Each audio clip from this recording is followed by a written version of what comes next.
everybody, this is Karina Skye or Siri Priya, and today I would like to share with you a very powerful meditation, a Kundalini yoga meditation by Yogi Bhajan that helps us to prevent freaking out. And it's a very simple meditation to do. We're basically going to start breathing through one nostril, and with the power of our minds, with our intention, we're going to switch from one nostril to the other nostril without having to touch our nostrils, just with the power of our intention. So basically this meditation helps us from switching perspectives, switching points of view, and looking at situations from a different perspective, because we're going to start with one nostril, which relates to one hemisphere of the brain, and then we're going to switch towards the other nostril, which relates to the opposite hemisphere of our brain. If you want to know more about the science of the nadis, the hemispheres of the brains and the nostrils, and the technology behind this Kriya, this meditation, stick around by the end of the video and I will explain a little more about Yogi Bhajan's purpose and ideas behind this meditation. But for now, let's just get into the practice. So this is the meditation to prevent freaking out by Yogi Bhajan. And we always tune in with Om Namo Gurudev Namo. So bring your palms of your hands together and let's tune in 3 times with Om Namo Gurudev Namo. Inhale. Om Namo Gurudev Namo. Om Namo Gurudev Namo. One more time, listening to our voices. Inhale. Om Namo Gurudev Namo. Inhale deeply. Exhale, relax. Open your eyes. Take a breath. And we're going to start with our meditation. We're going to interlace our fingers and rest one thumb over the other and rest our hands in front of our belly button area. And you want to be touching your belly just a little bit and putting a little bit of pressure against your belly. And just close your eyes and breathe in deeply and try to observe which nostril is a little bit more open than the other. One nostril is always a little bit more fluid, more open, breathing a little deeper than the other nostril. That's the mode we are in right now. And if you can feel it right now, it's okay, just keep your eyes closed. For 3 minutes, we're going to try to figure out which one of our nostrils is a little more open and focus on breathing through that nostril. Feel the air around the nostril, feel the cool air. And just focus on that side of the nose.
And now, with the power of intention, bring all of your awareness to the opposite nostril and see if you can breathe in deeper through that opposite nostril and start changing from one nostril to another, from one hemisphere of the brain to another, from being more creative, feminine, to more fiery, masculine, or vice versa, for being more objective and going on and on and on, to a more relaxed, feminine, artistic point of view.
And inhale deeply. Hold the breath, sit up tall, squeeze up on the root of the spine, look towards your brain with your eyes closed. Exhale, release. 2 more times, inhale deeply. Hold the breath, sit up tall, squeeze up on the root of the spine like you're stopping yourself from going to the bathroom. Belly in, tuck in the chin. Exhale. And 1 more time, inhale deeply. Hold the breath. Exhale, release. And inhale, bring your arms up. Stretch and blow the air out through your mouth. Shake your hands. Bring your palms of your hands in front of your heart in prayer pose. Press the right side against the left. Feel a little more balanced, a little more open-minded, and being able to see situations from different perspectives. And let's close our practice with a long sat and a short nam. Inhale. Sat nam. Thank you for joining. Sat nam. So I hope you enjoyed the meditation.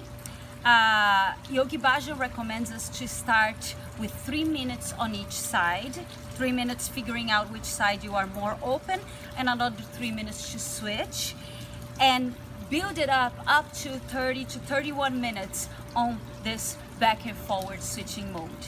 All right, but for the beginning we can just start with 3 minutes each side. That's what we did right now. You can find this meditation at the Survival Kit by Vikram Kaur and Darshan Kaur. So you can find this, I think you can find it on 3HO. Yogi Bhajan, on this meditation, he's focusing on how one hemisphere of the brain commands the opposite side of the body and vice versa. And in Kundalini Yoga, the technology behind stimulate the right nostril, so it's the right nadi, you are stimulating the left side of the brain. And when you are stimulating the left nadi, you are stimulating the right side of the brain. So the right nostril is Pingala, the left nostril is Ida. Ida and Pingala is the nadis that are around the Sushumna nadi, which is around your spinal cord and helps you to raise the Kundalini energy and awaken. So the purpose of all is for us to be balanced between the Ida and the Pingala. It's for us to be balanced between the right hemisphere of the brain and the left hemisphere of the brain. One hemisphere of the brain, the right hemisphere, which connects to the left nostril, is more feminine, is more artistic, is more relaxing and nourishing. So if you need to calm down, if you feel stressed out, if you feel that you're too angry or you're too going on and on, too fiery, and you want to calm down, you need to sleep, you need to relax, you need to be more artistic, you start breathing more through the left nostril. You close the right nostril and stimulate the Ida. You stimulate the left nostril and you are stimulating the right side of your brain, which is more artistic. If you feel too spaced out, if you feel too creative, if you feel too all over the place, or maybe you are too sluggish, maybe you are a little depressed and slow and you want to get that fire, masculine energy going on, you close the left nostril and you breathe into the right. The right nostril stimulates the Pingala, which relates to the left side of your brain, which is more masculine, more fire energy, and more energizing, and more go-getter and objective and science and mathematics. All right? So for this meditation, for the meditation to help us prevent freaking out on this survival kit, the whole goal is to change the point of view that we are stuck on. The yogis believe that every 30 minutes to 45 minutes, you naturally change from one nostril to the other. You naturally change the focus that you are operating from to the other. So if you feel stuck in one point, you can practice this meditation by focusing on which side that you are operating more. You can even just close and feel that one side is a little more open than the other. And you start focusing on that one that is a little more open, and with the power of your mind, you switch to the other side. And you will see, you will feel a little more open-minded, you feel a little more inclusive, understanding all points of view and being able to see all perspectives, step outside of the box and be able to access the situation with a little more neutral mind and be a little more successful. Thank you so much for joining. My name is Karina Skye, or in Kundalini Yoga, I am Siri Priya. I have a lot of yoga music and more meditation, so tune into my channel. Thanks for joining. Sat Nam.